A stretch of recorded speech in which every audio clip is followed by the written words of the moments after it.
DNS saves its database in zone files. A zone file stores records of a particular domain in simple text format. A zone file stores resource records in lines.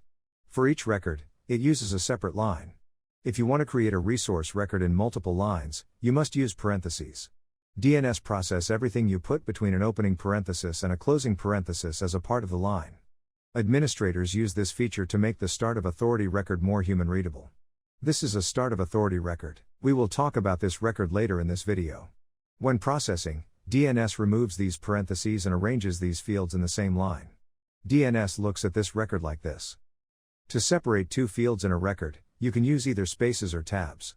Generally, tabs are used for it. Tabs provide a more attractive layout and clearly indicate the added and missed fields. This file uses spaces to separate fields. This file uses tabs to separate fields. As we can see here, if we use tabs to separate the fields in the records, the fields look neat and descriptive. We can easily identify which fields have values and which fields are empty. A zone file contains three types of entries: comments, directives, and resource records. A comment starts with a semicolon and continues to the end of the line. You can add a comment to any directive or record. DNS ignores everything you write after a semicolon till the next line. If you put a semicolon at the beginning of a line, DNS ignores the entire line. If you put a semicolon in the middle of the line, DNS ignores everything that comes after the semicolon. This is how DNS looks at this file. A directive starts with a $sign. It works as a variable. It stores value. DNS replaces a directive with its value when it processes the zone file. There are two important directives: TTL and origin. This directive is mandatory. It defines a default time to live value for resource records. All resource records have this field. If you want to define a specific time to live value for a record, you can configure its TTL field. If you want to use the default time to live value for a record, you need to leave the record's TTL field empty. When processing records, DNS uses the default time to live value in all blank TTL fields. DNS service includes this value with each record it serves from this file. Other DNS servers and resolver systems that receive a record served from this file use this value to cache the record. For example, if the time to live value of a record is 1 day, resolver systems and other DNS servers can cache the record for 1 day. After that, they must have to retrieve the same record again. By default, this directive accepts value in seconds. If you want to specify the time in other formats, you need to use related keywords. These keywords are M for minutes, H for hours, D for days, and W for weeks. The following examples set this directive's value to 2 days in different formats. You can use whatever format you like. In the DNS database, a resource's name can be either a fully qualified domain name or a relative name. A fully qualified domain name is a complete name. It includes the names of all top-level domains till the root domain. It ends with a . You can access a resource from anywhere in the domain system using its fully qualified domain name. This is an example of a fully qualified domain name. A relative name is a host name. It may or may not include the parent domain's name. It does not end with a . In the DNS system, you cannot access a resource from outside the domain using its relative name. However, you can access a resource inside the domain using its relative name. These are examples of relative names. You can use both types of names in the zone file, but DNS will process only fully qualified domain names. If you use a relative name in the zone file, DNS automatically converts it into the fully qualified domain name before processing it. To convert a relative name into the fully qualified domain name, it uses the origin directive's value.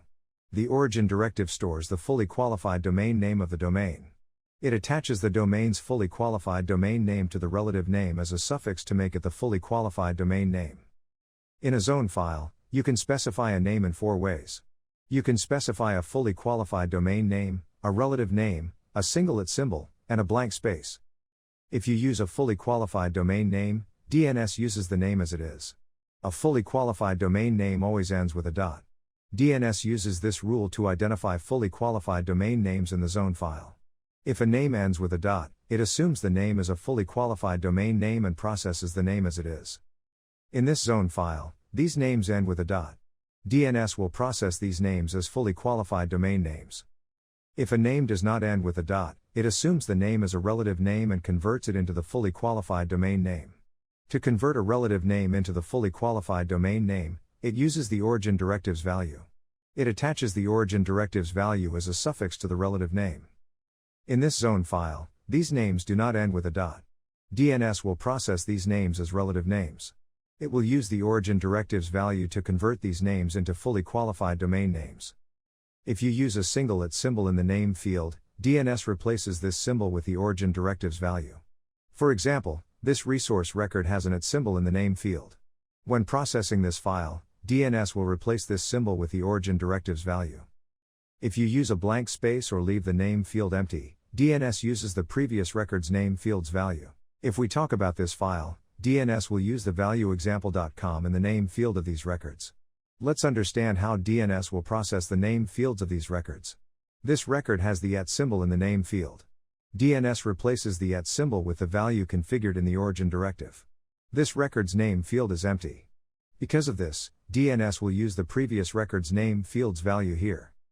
By following the same rule, this record will inherit the name field's value from this record. The same thing will happen here and here.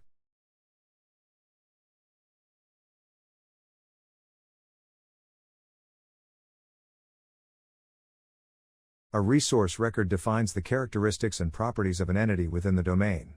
There are many types of resource records. The main resource record types are start of authority, name server, mail exchanger, quad A, and PTR. Let's understand the meaning of each record in detail. The start of authority record defines the authoritative name server for the domain and configures its properties and characteristics. Since each domain needs a unique zone file, we cannot add more than one start of authority record in a zone file. We can add only one start of authority record in a zone file. It uses the following syntax.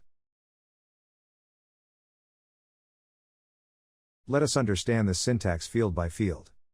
This field specifies the domain or zone name. The name server whose name we specify in the name server field becomes the authoritative name server for the domain or zone whose name we specify in this field. Since we used an @ symbol here, it will be replaced by the origin directives value. This field defines the time for which other name servers or resolver systems can cache this record. If we leave this field empty, DNS uses the default value defined in the time to live directive. This field defines the class type of this record. There are 3 classes, in, ch, and hs. Currently, only the in class is used. The ch and hs classes were used when the Internet was an in-house project in the MIT lab. Ch stands for chaos. It is an MIT LAN protocol. HS stands for Hesiod. It is an information service used at MIT. In stands for the Internet that we use today. Currently, only the in class is used. Ch and hs classes are used in special cases for specific reasons. This field defines the type of record. This field defines the authorized name server for this domain. It only defines the authorized name server for the domain. It does not map an IP address with it. To map an IP address with the authorized name server, we also need to create a host record for it. This field defines the administrative email address of the domain. You can use any valid email address in this field. Generally, administrators use the email address hostmaster here. It describes the purpose of this field. In other configuration files, the @ symbol is used as the separator in the email address. In a zone file, the @ symbol has a special meaning. DNS replaces the @ symbol with the origin directives value. If we specify the email address hostmaster@example.com, DNS will read it as hostmaster.example.com. To avoid this confusion, DNS uses the dot separator here. In this record, I use the email address hostmaster.example.com as the administrative email address. DNS will read this address as hostmaster@example.com. These fields control the zone transfer process.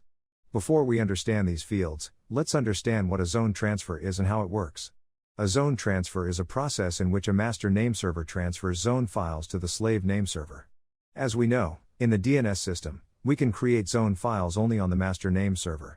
The master name server automatically transfers zone files to the slave name servers when it receives zone transfer requests. The slave name server periodically sends zone transfer requests to the master name server. The slave name server uses these fields to define and control the frequency of the zone transfer requests. There are 2 types of zone requests, the complete zone transfer request and the start of authority record transfer request. The slave name server uses both types to speed up and optimize the zone transfer process. The first time, it makes the complete zone transfer request. The master name server transfers the zone file. The slave name server saves the received zone file. The next time, instead of making the complete zone transfer request, the slave name server makes the start of authority record transfer request. The master name server transfers the start of authority record. The slave name server compares the received start of authority record serial number with the locally saved zone file start of authority record serial number. If both numbers are the same, it assumes that the master name server's zone file is not changed. It keeps using the locally saved zone file. If both numbers are different, it thinks that the master name server's zone file has been changed. It sends a complete zone transfer request to the master name server. The master name server transfers the updated zone file. The slave replaces the locally saved zone file with the received zone file. This way, after the first time, a slave name server makes a complete zone transfer request only when the master name server's zone file changes. It uses the start of authority record serial number to detect changes in the master name server's zone file. Since the slave name server uses this number to detect changes, you need to update this number every time you make a change to this file. There is no predefined rule for this number. You can use any number from this range. Usually, administrators use the current date in the YYMMDD format and an incremental sequence number from the range 0 to 99 to generate a unique and updated serial number for every change they make in the file. For example, if we expend this serial number using this technique, we get these values. These values show this file was last updated on June 25, 2023. A 00 in the sequence field shows that this file was updated only once on June 25, 2023. If administrators update a zone file more than once per day, they can use incremental sequence numbers for every update. For example, this serial number shows the file was updated 3 times on June 25, 2023. The refresh time field sets the refresh time. The slave name server uses this time to determine how quickly it should check the master name server for an update. In this zone file, this time is set to 12 hours. Because of this, the slave name server checks for an update every 12 hours. If it gets an update, it asks for the next update after 12 hours. For example, the slave name server tries to reach the master name server at 12 a.m. If it connects, it will try again at 12 p.m. But if it fails, it will try again after the retry time. The retry time field defines the retry interval. If the slave name server fails to connect with the master name server, it can try again after this time. For example, in this zone file, this time is configured to 15 minutes. Because of this, the slave name server will try again every 15 minutes if it fails to connect to the master name server in a refresh cycle. It will keep trying until the expiry time. In this example, the expiry time is 3 weeks. Therefore, it will try to connect the master name server every 15 minutes until 3 weeks. For example, if it first tries on 12 a.m. of July 1, 2023, then it will try till 12 a.m. on July 22, 2023. If it succeeds on any try, it resets the refresh and retry times. If it fails to contact the master server till the expiry is reached, it stops working as a slave name server for the zone. After this time, it will not resolve queries for the domain. A slave name server resolves queries for the zone when the master name server is down. It resolves queries for the domain until the master is up or the expiry is reached. After the expiry, it does not resolve queries for the domain. At this point, since both the master name server and the slave name server are not resolving queries, the zone is considered dead. Resolver systems use the negative cache value to store negative responses. This value applies to all records served from this zone file. DNS provides this value in each answer. Let's take an example. Suppose, a resolver system asks this name server to resolve the name xyz.example.com. The server checks its zone file and finds no entry for the name xyz.example.com. It returns an error indicating the requested name does not exist and can't be resolved. It also includes the negative cache TTL field's value in the error message. The resolver system saves the answer in the cache and does not send a query to resolve the same name again until the negative cache time expires. In this example, the resolver system will not send a query to resolve the name xyz.example.com in the next 2 hours, starting from the time it received the response. For example, if it receives a negative response at 2 p.m., it will not retry until 4 p.m. for the same name. There are 2 types of name server records, authoritative and referral. An authoritative name server record authorizes a name server to resolve queries. A referral name server record diverts queries to the authoritative name server. Each authoritative name server needs both types of name server records. It requires an authoritative name server record in the domain zone file for which it resolves queries and a referral name server record in the parent domain zone file that forwards queries to this domain. Resolver systems can access an authoritative name server through referral name servers. DNS system organizes authoritative name servers in a hierarchy. Each authoritative name server resolves queries for its domain and provides a referral for the child domain. When an authoritative name server receives a query, it checks whether the query belongs to it or its child domain. If the query does not belong to it or its child, it returns an error indicating the requested host or service is not available. If the query belongs to it, it resolves the query. If the query belongs to its child domain, it provides a referral to the child domain's name server. It only provides referrals for its child domains. It knows nothing about its grandchild domains. If its child domain has child domains, the child domain will be responsible for providing referrals to its child domains. We need to create authoritative name server records in the domain zone file. For example, if we want to create name server records for the example domain, we need to add authoritative name server records in the example domain zone file. The name server record uses the following syntax. This field defines the maximum time resolver systems can cache this record. If we leave this field blank, DNS uses the default value of the TTL directive. This field defines the class type. This field defines the record type. The domain name field defines the domain for which it configures the authorized name server. If we leave this field empty, DNS uses the previous record's name field's value in this field. Usually, NS records are placed just after the start of authority record. Therefore, if we keep this field empty, DNS picks the start of authority record's name field's value as the default value for this field. In the start of authority record, administrators usually use a single @ sign in the name field. DNS replaces the @ sign with the value of the origin directive. With this setup, the start of authority record automatically receives the domain name from the origin directive, and NS records receive it from the start of authority record. In our example, we configured the domain name example.com in the origin directive. From this directive, DNS will automatically configure the domain name field of the start of authority record and NS records. The authorized name server field defines the authorized name server for the domain we configure in the domain name field. This record configures the name server ns1.example.com as the authoritative name server for the domain example.com. If the authoritative name server is available within the domain, we also need to create a host record for it. A host record maps a service or a host to an IP address. As I mentioned earlier, a resolver system can access a name server only from its parent domain. Because of this, we need to create an NS record for each name server in its parent domain zone file.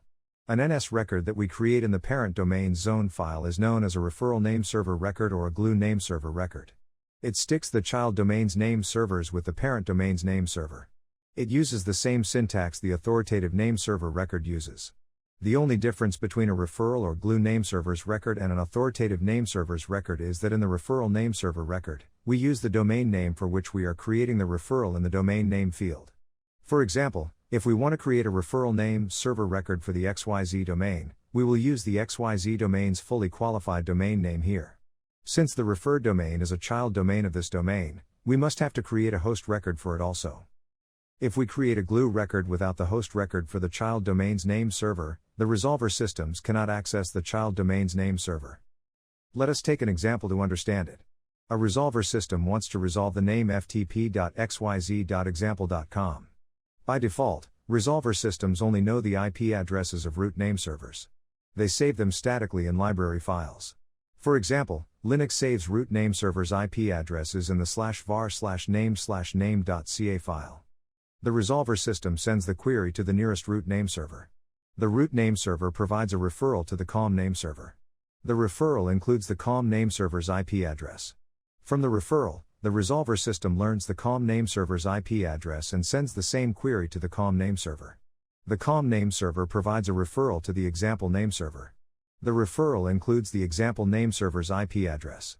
From the referral, the resolver system learns the example nameserver's IP address and sends the same query to the example nameserver. The example nameserver provides a referral to the XYZ nameserver. Since the query belongs to the XYZ nameserver, it resolves the query. Now, let us suppose the administrator forgets to add the IP address in the glue record of xyz.example.com in the zone file of example.com. In this situation, the example name server will provide a referral to the XYZ name server without its IP address. Since the resolver system does not know the IP address of the XYZ name server, it has to resolve this name first. To resolve this name, it follows the same steps. Since the resolver system can get the XYZ name server's IP address only from the example name server and the example name server does not provide it, the resolver system will keep repeating this process. It creates an infinite loop of queries between the resolver system and the example name server. To avoid this situation, you should always add a host record for the referral name server in the parent domain name server's zone file. DNS is an essential service. You should configure at least 2 name servers for each domain. You should configure the primary name server within the domain. You should configure the secondary name server outside the domain in a different geographical location. This setup allows resolver systems to access resources even if the primary name server fails. We use the same syntax to add an NS record for the backup name server. If the backup name server is available within the domain, we also need to add a host record for it. If the backup name server is available outside the domain, we do not need to add a host record for that. As mentioned earlier, in a DNS system, only authoritative name servers can resolve queries. Because of this, we also need to configure the backup name server as the authoritative name server for the domain. If we do not do this, a situation called lame delegation occurs. A lame delegation occurs when an NS record points to a name server that is not authorized to answer for the domain. In this example, we configured a backup name server, ns1.example.net. We need to configure this name server as the authoritative name server for the domain example.com.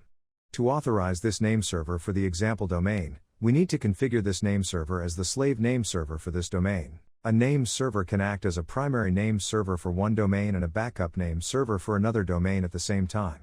This flexibility allows administrators to use existing name servers to configure backup name servers for other name servers.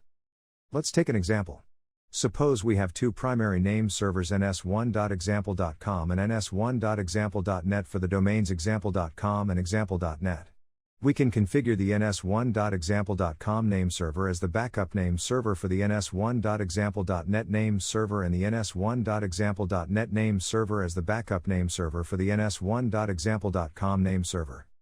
This setup allows us to configure backup name servers without adding any additional name servers to the network. MX records define mail servers. It uses this syntax. The domain name field defines the domain for which this record will define the mail server. Similar to an NS record, if we leave this field empty, the record will inherit its value from the previous record's name field. The TTL field defines the maximum time resolver systems can cache this record. If we leave this field empty, the record uses the TTL directives value. In this example zone file, we have 2 MX records. In the first record, we define this field's value. In the second record, we left this field empty. Because of this, the first record will use the defined value. The second record will use the TTL directives value. The class field defines the class of the record. The resource type field defines the record type. The preference field defines the priority of mail servers. If you configure multiple mail servers, you can use this field to define the order in which they should be used. You can use any value between 0 and 96,535. In order, a lower value has higher priority than a higher value. Typically, administrators use values in multiples of 10. They use the value 10 for the most preferred mail server, 20 for the second most preferred mail server, and so on. This method allows them to add additional MX records without changing the existing order. In this example, we use this field to configure the mail server mail.example.com as the main mail server and the mail server mail.example.net as the backup mail server. To define mail.example.com as the main mail server, we use the value 10, which is the lowest in the configured priority order. We used value 20 for mail.example.net to define it as the backup mail server. The mail server field defines the email server for the domain we configure in the domain name field. In this example, we configured 2 mail servers mail.example.com and mail.example.net for the domain example.com. We configured mail.example.com as the primary mail server and mail.example.net as the backup mail server. Our primary mail server is available within the domain. Our backup mail server is available in the external domain. With this configuration, if the primary mail server fails, the backup mail server will receive mail for the domain and forward them to the primary mail server as soon as it will come online again. If the mail server is available within the domain, we also need to add a host record for it. For example, this mail server is available inside the domain. Therefore, we need to add a host record for it. If the mail server is available outside the domain, we do not need to add a host record for that in the zone file of this domain. We need to add a host record for it in the zone file of that domain. In our example, we do not need to add a host record for mail.example.net in the zone file of the example.com domain. We need to add a host record for mail.example.net in the zone file of the example.net domain.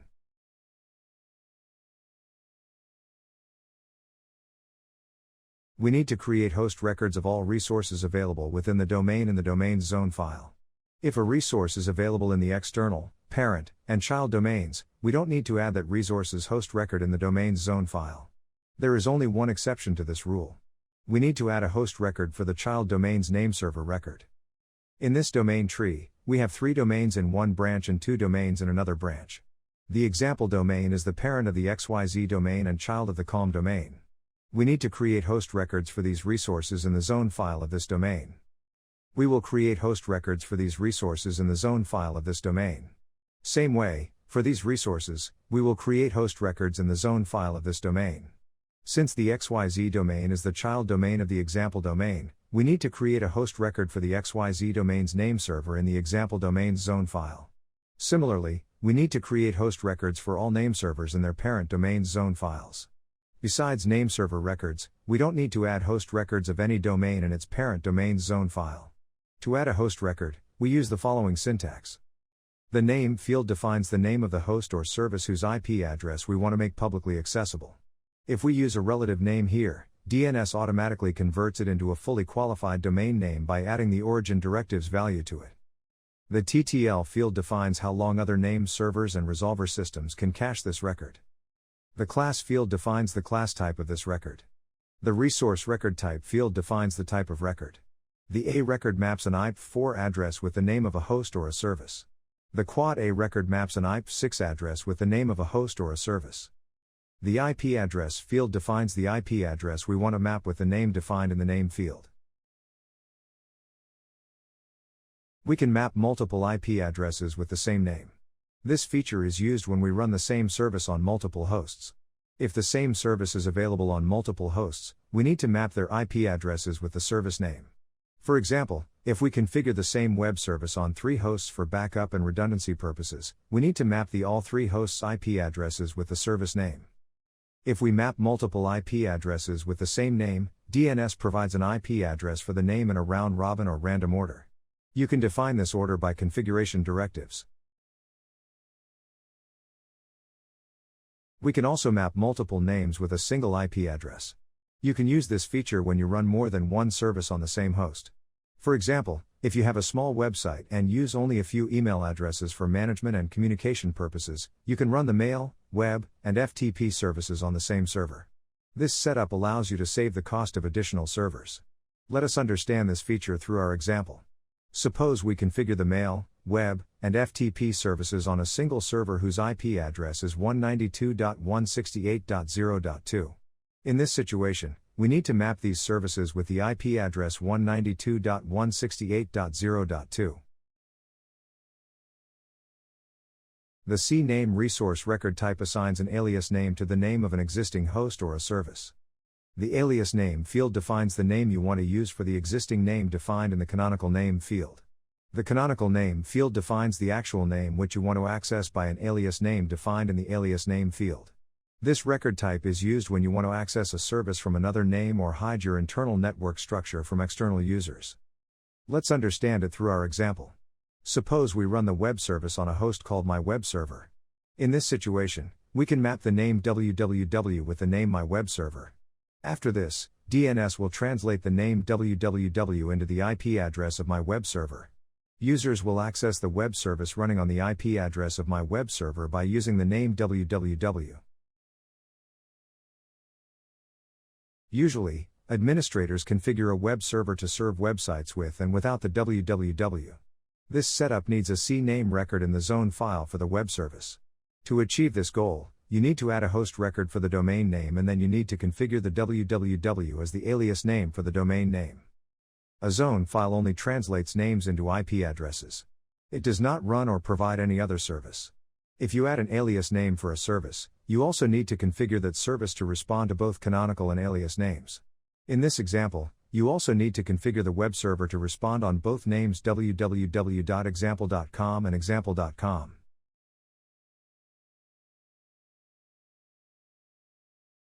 In the DNS system, there are two types of mapping: forward mapping and reverse mapping. The DNS system was mainly designed for forward mapping. In forward mapping, name servers translate names into IP addresses. Later, they added reverse mapping to the DNS system for security and diagnostic purposes. In reverse mapping, name servers translate IP addresses into names. It is an optional feature. Although it is an optional feature, you should use it. In modern computer networks, many services use it to authenticate the source address. For example, email service uses it to verify the source email address. If you do not configure reverse mapping for a domain, other domains will not accept emails originating from it. In forward mapping, when an end device wants to know the IP address of a remote device or service, it sends a name resolution query to the resolver system. The resolver system forwards that query to all named servers in a sequence until it finds the answer. This sequence is known as the DNS namespace. In other words, a DNS namespace is a sequence of domain names arranged in a hierarchy. A domain name is a text label for the domain. In this hierarchy, the root domain stands at the top. It uses a null character as the label.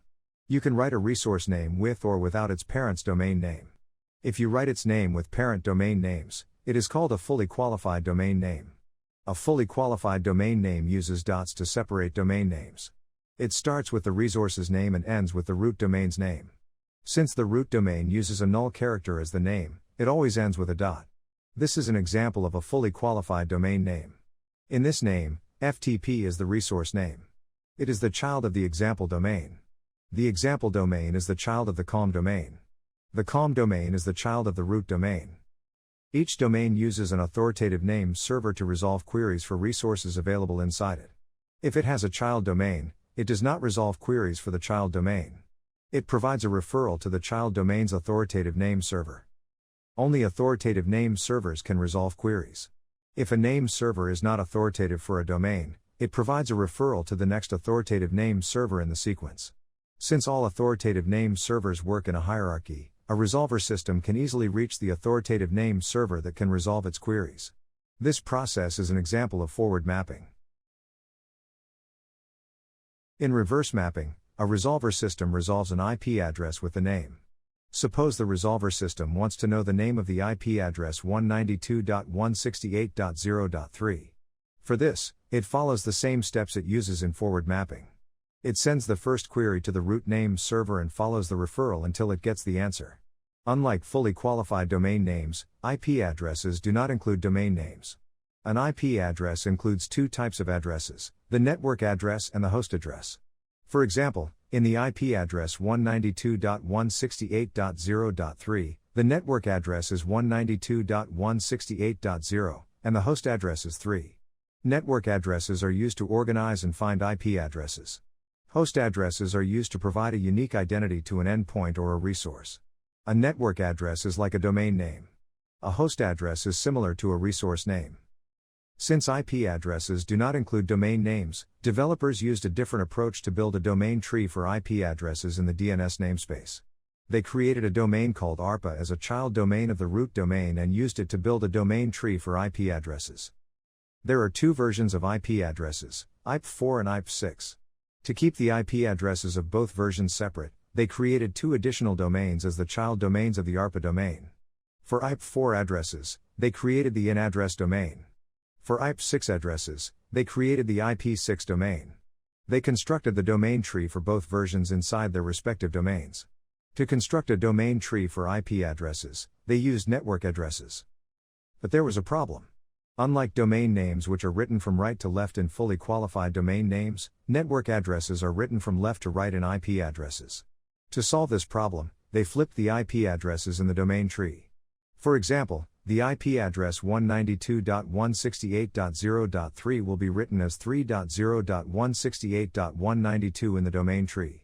The DNS system uses fully qualified domain names. A fully qualified domain name includes all parent domain names. To convert this address into the fully qualified domain address, we need to write its parent domain's name with it. 192.168.0.3 is an IP4 address. The parent domain of IP4 addresses is in address. The in-address domain is the child of the ARPA domain.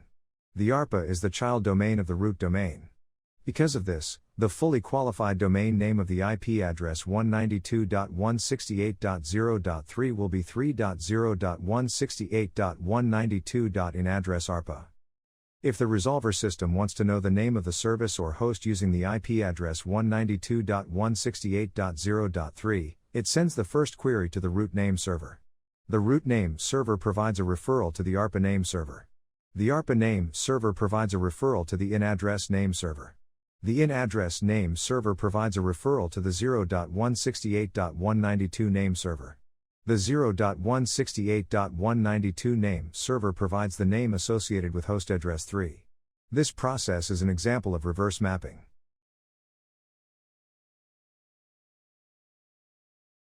Authoritative name servers use zone files for translation. There are two types of zone files: forward lookup zone file and reverse lookup zone file. A forward lookup zone file maps names with IP addresses. A reverse lookup zone file maps IP addresses with names. Forward lookup zone files are compulsory. You need to create a forward lookup zone file for every domain. In that file, you need to add records for all resources whose names you want to translate. Reverse lookup zone files are optional. You only need to create a reverse lookup zone file for the domain which runs services that need reverse mapping. In that file, you need to add records only for those services that need reverse mapping. If you do not want to provide reverse lookup for a domain, you do not need to create a reverse lookup zone file for it. There are two versions of IP addresses, IP4 and IP6. You can use a single forward lookup zone file to map names with IP addresses of both versions. But you cannot use a single reverse lookup zone file to map both versions' IP addresses with names. You need to use separate reverse lookup zone files for both versions. You only need to create a reverse lookup zone file for the IP version your domain uses. For example, if your domain does not use IP6 addresses, you do not need to create a reverse lookup zone file for IP6 addresses. A reverse lookup zone file uses the same configuration style as a forward lookup zone file. You can easily create a reverse lookup zone file from the forward lookup zone file. As mentioned earlier, a forward lookup zone file is compulsory for each domain. You need to create and configure it before you create and configure the reverse lookup zone file. If you have a forward lookup zone file, you can easily create a reverse lookup zone file from it. Let us understand this process through an example.